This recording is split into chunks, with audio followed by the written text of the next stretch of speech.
ಯಾಕೋ R C B ನಸೀಬೇ ಸರಿ ಇಲ್ಲ ಗುರು. ಏನು ಮಾಡೋದು, ಆರ್ ಸಿ ಬಿ ಮತ್ತೊಂದು ಸೋಲನ್ನು ಅನುಭವಿಸಿದೆ. 16 ವರ್ಷಗಳಿಂದ ನಾವು ಟ್ರೋಫಿಗೆ ವೆಯ್ಟ್ ಮಾಡ್ತಾ ಇದ್ದೀವಿ. ಈ ಸಲ ವುಮೆನ್ಸ್ ತಂಡ ಟ್ರೋಫಿಯನ್ನು ಗೆದ್ದಿತ್ತು. ಹಾಗಾಗಿ ಮೆನ್ಸ್ ತಂಡ ಕೂಡ ಅದೇ ಹಾದಿಯನ್ನು ಹಿಡಿಯುತ್ತೆ ಅಂತ ಅಂದ್ಕೊಂಡಿದ್ವಿ. ಯಾಕೋ ಸ್ವಲ್ಪ ಬೌಲಿಂಗ್ ವೀಕ್ನೆಸ್ ಒಂದೆರಡು ಪಂದ್ಯದಲ್ಲಿ ಕಾಣಿಸಿರಲಿಲ್ಲ. ಅಂದರೆ ಪಂದ್ಯ ಆರಂಭ ಮಾಡೋದಕ್ಕೂ ಮುಂಚೆನೇ ಅನಲಿಸ್ಟ್ಗಳು ಮತ್ತು ಅಭಿಮಾನಿಗಳು ಸಾಕಷ್ಟು ಜನ ಹೇಳ್ತಾಯಿದ್ರು ನಮ್ಮ ಬೌಲಿಂಗ್ ಸಿಕ್ಕಾಪಟ್ಟೆ ವೀಕ್ ಇದೆ ಅಂತ.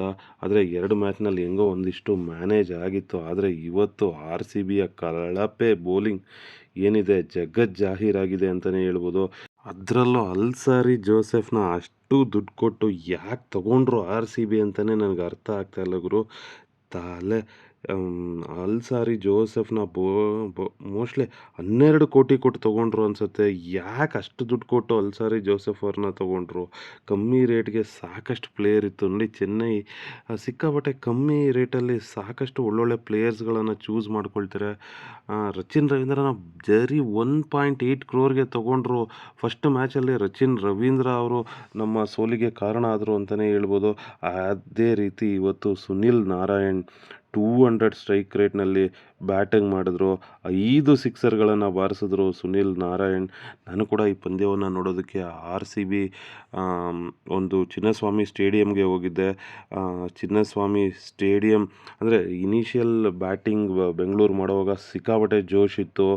ಆದರೆ ಯಾವಾಗ ಒಂದು 10 ನಿಮಿಷ ಹೋಗಿ ತಿಂಡಿ ತಿನ್ಕೊಂಡು ಬರೋಷ್ಟರೊಳಗೆ 1 ಓವರ್ನಲ್ಲೇ 19 ರನ್ ಆಗೋಗ್ಬಿಟ್ಟಿತ್ತು ಗುರು.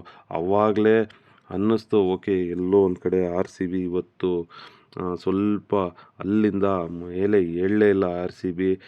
ವಿರಾಟ್ ಕೊಹ್ಲಿ ಅವರು ಕೂಡ ಆ್ಯಕ್ಚುಲಿ ಒಳ್ಳೆ ರನ್ ಮಾಡಿದ್ರು. ಆದರೆ ಒಂದು ಸ್ವಲ್ಪ ಸ್ಟ್ರೈಕ್ ರೇಟ್ ಇನ್ನೊಂದು ಸ್ವಲ್ಪ ಇಂಪ್ರೂವ್ ಆಗ್ಬೋದಿತ್ತು ಅಂತ ಅನಿಸುತ್ತೆ.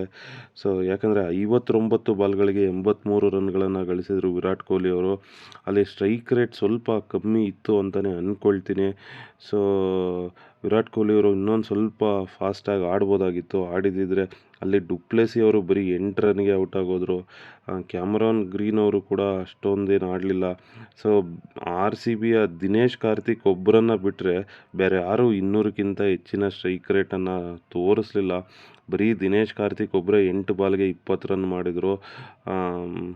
ಬೇರೆಲ್ಲರೂ ಕೂಡ ತುಂಬಾ ಸ್ಟ್ರಗಲ್ ಮಾಡಿದ್ರು. ಅಂದರೆ ರನ್ನು ಹೋಗಿದ್ರು ಕೂಡ ಈ ಒಂದು ಪಿಚ್ನಲ್ಲಿ, ಬ್ಯಾಟಿಂಗ್ ಪಿಚ್ನಲ್ಲಿ ಈ ಸ್ಕೋರು ತುಂಬ ಕಮ್ಮಿ ಅಂತಲೇ ಅಂದ್ಕೊಳ್ತೀನಿ. ಬೌಲಿಂಗ್ ಅಂತೂ ತುಂಬಾ ವರ್ಸ್ಟ್ ಇತ್ತು.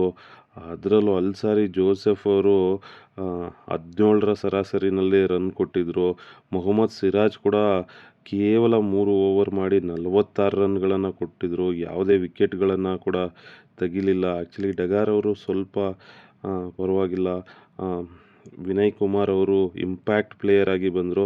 ಪರವಾಗಿಲ್ಲ, ಅವರು ಒಂದು ವಿಕೆಟನ್ನು ಕೂಡ ತೆಗೆದು 4 ಓವರ್ ಮಾಡಿ ಕೇವಲ 23 ರನ್ಗಳನ್ನು ಕೊಟ್ಟಿದ್ದರು.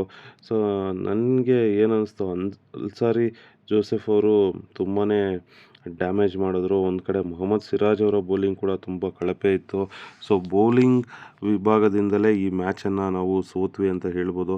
ನಾನು ಮೊನ್ನೆ ವಿಡಿಯೋದಲ್ಲಿ ಹೇಳಿದ್ದೆ ಎಲ್ಲೋ ಒಂದು ಕಡೆ ಬೌಲಿಂಗ್ ವೀಕ್ನೆಸ್ ಅಷ್ಟಾಗಿ ಕಾಣಿಸ್ತಿಲ್ಲ ಅಂತ. ಬಟ್ ತುಂಬಾ ಹೊಡೆತ ಬಿತ್ತು. ಸೊ ಜೊತೆಗೆ ಏನೊಂದು ಸ್ಟ್ರೈಕ್ ರೇಟ್ ಕಮ್ಮಿ ಇತ್ತು. ಒಂದು ಒಳ್ಳೆ 200 ರನ್ಸನ್ನು ಮಾಡಿದಿದ್ದರೂ ಕೂಡ ಕೆ ಕೆ ಆರ್ ಹೊಡೆದು ಚಚ್ಚಿ ಬಿಸಾಕ್ತಾಯಿದ್ರು ಅಂತ ಅನಿಸುತ್ತೆ. ಆ ರೀತಿ ಇತ್ತು ನಮ್ಮ ಬೌಲಿಂಗು. ಯಾಕಂದರೆ 19 ಬಾಲ್ಗಳಿಂದ ಜಯ ಗಳಿಸ್ತು ಕೆ ಕೆ ಆರ್. ನೋಡೋಣ, ಇನ್ನೂ ಸಾಕಷ್ಟು ಪಂದ್ಯಗಳಿದೆ. ಸ್ವಲ್ಪ ಆಸೆನ ಬಿಡಬಾರ್ದು. ಯಾಕಂದರೆ 2 ಪಂದ್ಯಗಳು ಮಾತ್ರ ಆಗಿದೆ. ಇನ್ನು ಸಾಕಷ್ಟು ಪಂದ್ಯಗಳು ಬಾಕಿ ಉಳಿದಿದೆ. ನೋಡೋಣ ಏನಾಗುತ್ತೆ ಅಂತ. ಹಾಗೆ ನೀವು ಕೂಡ ಈ ಪಂದ್ಯವನ್ನು ವೀಕ್ಷಣೆ ಮಾಡಿದರೆ ನಿಮ್ಮ ಅಭಿಪ್ರಾಯ ಏನು ಅನ್ನೋದನ್ನು ಕಮೆಂಟ್ ಸೆಕ್ಷನಲ್ಲಿ ತಿಳಿಸಿ. ಎಲ್ಲೊಂದು ಕಡೆ ಸಾಕಷ್ಟು ದುಡ್ಡು ಕೊಟ್ಟು ಹೋಗಿದ್ದೆ ಈ ಪಂದ್ಯಕ್ಕೆ. ಒಂದು ರೀತಿ ಬಹಳ ನಿರಾಸೆ ಆಯಿತು ಅಂತಲೇ ಹೇಳ್ಬೋದು. ಆದರೆ ಒಂದು ಏನಂದರೆ ಗುರು, 27 ಬಾಲ್ಗೆ ಬರೀ 8 ರನ್ ಬೇಕು. ಹಾಗೂ ಕೂಡ ಅಲ್ಲಿ crowd R C B R C B R C B ಅಂತ ಕೂಗ್ತಾಯಿದ್ರು. ಅದೇ ಆರ್ ಸಿ ಬಿ ಫ್ಯಾನ್ಸು ಸೋಲ್ಲಿ ಗೆಲ್ಲಿ R C B fans R C ಬಿನ ಸಪೋರ್ಟ್ ಮಾಡ್ತಾ ಇರ್ತಾರೆ. ಒಂದಷ್ಟು ನಿರಾಸೆ ಆದರೂ ಕೂಡ ಮತ್ತೆ ನೆಕ್ಸ್ಟ್ ಮ್ಯಾಚ್ ಹೊಸ ಮ್ಯಾಚ್ ಥರನೇ ಬಂದು ಸಪೋರ್ಟ್ ಮಾಡ್ತಾ ಇರ್ತಾರೆ. ಸೊ ಅದನ್ನು ಗಣನೆಗೆ ತಗೊಂಡು ವಿರಾಟ್ ಕೊಹ್ಲಿ ಮತ್ತು ತಂಡ ಸ್ವಲ್ಪ ಆರ್ ಸಿ ಬಿ ಫ್ಯಾನ್ಸ್ಗೆ ಗೆಲುವನ್ನು ಕೊಡಬೇಕು ಅಂತ ಅಂದ್ಕೊಳ್ತೀನಿ.